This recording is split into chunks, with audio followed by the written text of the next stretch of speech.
네, 안녕하세요. 엑시투어 PD 케빈입니다. 터키 여행 정보에 관련해서 이번 영상 꾸며볼 건데요. 터키가 한반도에 약 3.5배, 남한만 치면은 7.8배 정도로 굉장히 큰 영토를 가지고 있습니다.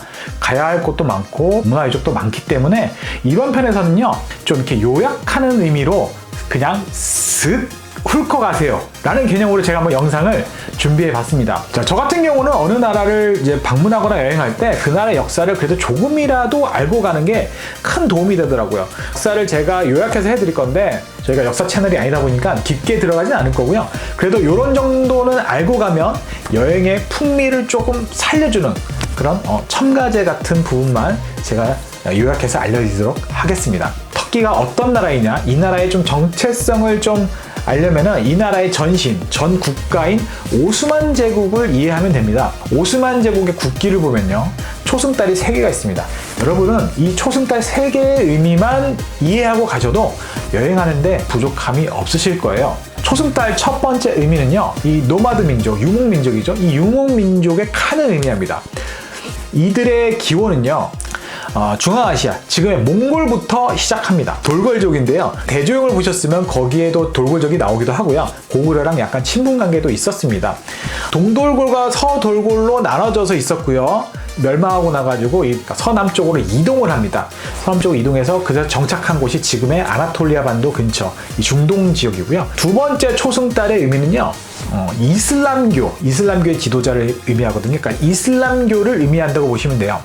그렇게 중앙아시아에서부터 이동해가지고 지금의 중동 아랍 지역에 정착했는데, 당시 8세기 정도에는 기독교는 거의 이제 중동에서는 없어지고 이 지역에서는 이제 이슬람교가 주류를 이기 시작했습니다.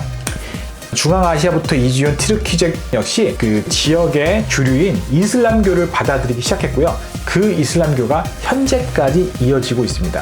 세 번째 초승달의 의미는요, 로마를 말합니다. 이들이 정착한 아나톨리아 반도, 이 근처의 최고의 권력을 가진 국가는 비잔틴 제국, 동로마 제국이었습니다. 오스만 제국은요, 이 비잔틴 제국을 전쟁에서 승리해가지고 무너뜨리고 이 영토의 새로운 지배자가 됩니다. 그들의 영토는요, 과거 로마 제국 못지않게 광대한 영토를 가졌어요. 오스만 제국은. 그러다가 1차 대전이 패전으로 끝나면서 멸망으로 이어지게 되고 지금의 티르키예로 이어지게 됩니다. 그들은 비잔틴 제국을 전쟁으로 승리해서 종지부를 찍었지만 로마의 멸망보다는 로마를 계승한다는 의미로 오스만 제국의 스탠스를 갖췄습니다. 역사 부분은 이렇게 간략하게 이 정도만 하고요. 그 다음은 터키 여행의 동선에 대해서 알려드리려고 하는데요. 앞서 말씀드린 대로 터키 자체가 굉장히 큰 영토를 가졌기 때문에 여기를 다 곳곳을 여행한다 그러면 40일도 부족합니다. 한 50일, 60일 가도 부족할 수가 있어요. 이 터키 아나톨리아 반도는요, 최초에는 이제 그리스가 먼저 이쪽에 있었고요. 그 다음에 로마가 또 여기를 지배했습니다. 페르시아도 지배를 했어요.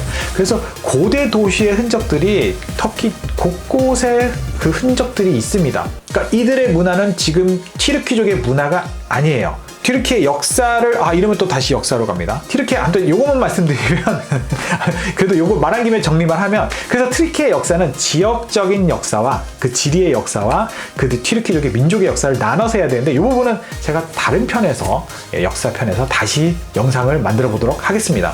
그래서 우리가 가장 많이 가는 동선은 어디냐? 서쪽에 있는 동선을 따라서 이동하는 코스인데요. 이스탄불부터 시작해가지고요, 아나톨리아 반도 중앙에 있는 카파도키아로 와서 파무칼레로 갔다가 페티에, 그 다음에 페티에서 다시 이스탄불로 가거나 아니면은 페티에 쪽에서 이제 안탈리아나 그 다음에 올림포스 그쪽 보고 다시 이제 이스탄불로 가는 일정인데요. 이 일정이 가장 많이 선호하는 일정입니다. 일정 자체는 한 10일에서 한 15일 정도가 적당합니다. 이렇게들 많이 여행하시고요. 이스탄불부터 제가 설명을 해드리면, 이스탄불은 한 짧게는 풀 2박 3일 또는 한 4박 5일 정도가 적당합니다. 이 정도 기간이면은 그래도 볼 거는 대충 거의 다 본다고 보시면 되고요. 또는 이스탄불은 유럽의 끝이자 아시아의 시작이에요. 지리적으로 그 딱 사이에 껴 있습니다. 아시아도 볼 수 있고 서양도 볼 수 있는 곳입니다. 또한 앞서 말씀드린 비잔틴 제국의 수도였기 때문에요. 로마 제국의 유적과 이슬람교의 유적이 동시에 공존합니다. 뭐 하나만 말씀드리면은 뉴욕타임즈가 선정한 세상에서 가장 아름다운 스타벅스가 이스탄불에 있는데, 스타벅스 배역점에 가게 되면은 바다가 하나 있는데 그걸 건너면 아시아예요. 유럽에 앉아서 아시아를 보면서 커피를 마신다. 꿈보다 해몽이긴 하지만 어쨌든 가장 아름다운 스타벅스가 이스탄불에 있습니다. 이 말의 의미는 뭐냐? 유럽과 아시아를 동시에 즐길 수가 있는 곳이 바로 이스탄불입니다. 두 번째, 이스탄불에서 아나톨리아 반도 중앙으로 이동하면요, 카파도키아가 있습니다. 이 카파도키아에는 유럽에서 가장 유명한 액티비티가 있는데 그것이 바로 열기구 투어입니다. 이 열기구 투어를 타고 올라가면요, 아래 수십만 년 전 만들어진 기암석의 향연을 볼 수가 있는데, 그것보다도 사실 더 중요한 게 있어요. 그것은 바로 벌룬 투어에서 아침 해를 맞이하는 겁니다. 여러분들 새해 되면은 동해로 가고, 어떤 분들은 서해로도 가죠. 서해로도 그 일출을 볼 수 있다고 하더라고요. 새해 첫 해를 보는 거에 대한 의미가 사실 남다르잖아요. 아나톨리아 반도 그 가운데 있는 카파도키아에서 첫 해를 보는 게 왜 중요하냐면요, 과거 그리스에서 볼 때 아시아의 명칭이 아나톨리아였습니다. 즉 해가 뜨는 오리엔트라 그랬죠. 오리엔트 지역이잖아요. 문명이 발달한 동방에 해 뜨는 지역이 바로 이제 아시아를 말하는 건데, 여기 그 아시아 시작인 아나톨리아 반도, 여기에 중심에서 첫 해를 보는 겁니다. 해 뜨는 동방의 가운데에서 첫 해를 보니 의미가 남다르다는 거죠. 또한 자연 기암석이 만들어진 천의 환경들은 뭐 파파스머프의 영감이 되기도 하고, 스타워즈 감독도 여기서 영감을 받았다고 해요. 지구상 다른 곳에서 볼 수 없는 독특한 자연 환경을 여러분들은 카파도키아에서 보실 수 있습니다. 자, 세 번째는 파무칼레인데요. 파무칼레는 저는 개인적으로 계륵 같은 도시라고 합니다. 왜냐하면 정말 좋아요. 정말 좋고, 가서 그 하얀 그 석회층에서 푸른 물이 내려오고, 그 정말 다른 지역에서 볼 수 없는 그런 아름다운 광경이 펼쳐지는데, 가기가 만만치 않습니다. 카파도키아에서 비행기로 가기가 좀 힘들고요. 또 경유해서 돌아서 가야 됩니다. 그러느니 이제 야간 버스를 타고 가는데 또 10시간 정도가 걸려요. 근데 볼거리는 거의 그거밖에 없어요. 문화유적지가 좀 있기는 한데, 문화유적지를 본다고 하고 온천까지 즐겨도 하루면 다 끝납니다. 그러니까 굉장히 힘들게 가는데 그거 하나 보고 이동하는 거예요. 일정이 조금 촉박하신 분들은 패스를 하셔도 되긴 하는데, 지나치자니 너무 아쉽고 가자니 너무 많은 에너지가 투자되고, 아무튼 이런 계륵 같은 도시가 저는 파무칼레라고 생각하지만, 그래도 가능하면 꼭 방문하라고 저는 권하고 싶습니다. 자, 이제 네 번째로 제가 동선상 안내드릴 도시가 이제 페티에입니다. 힘들게 터키 여정을 했으니까 이제 마지막 지중해 한번 즐기시면서 휴양지를 한번 하시면 좋은데, 여기가 바로 페티에입니다.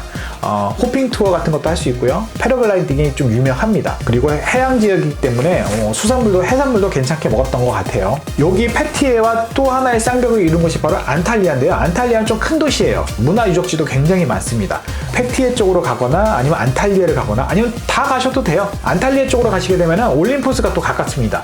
올림푸스가 그 제우스가 나온 그 그리스 신화에 나온 산이죠. 요게 터키에도 있습니다. 학자들 사이에 의견은 분분한데, 뭐 결론은 그리스에 있는 올림푸스가 진짜라고 하긴 했대요. 어쨌든 터키가 과거에 그리스 땅이었다고 했죠. 터키에도 올림푸스 산이 있다는 점. 그래서 안탈리아를 가게 되면 올림푸스도 근처에 있기 때문에 볼 수가 있습니다. 그렇게 지중해를 휴양하고 다시 이스탄불로 오시게 돼서 여행을 마무리하시면 됩니다. 네, 이렇게 제가 간략하게 동선하고 그리고 역사 간략하게 해드렸어요. 이 다음 편에서는 이제 도시별로, 그 다음에 그 도시에 있는 뭐 맛집이라든지 음식 정보, 그리고 또 다른 루트들, 뭐 아니면 터키 여행 정보들을 추가적으로 만들어서 영상을 제가 꾸며볼 테니까요. 이 영상이 좋으셨다면 구독, 좋아요 한 번씩 눌러주시고 가주시길 바랍니다. 그리고 저는 다음 영상으로 다시 뵙겠습니다. 감사합니다.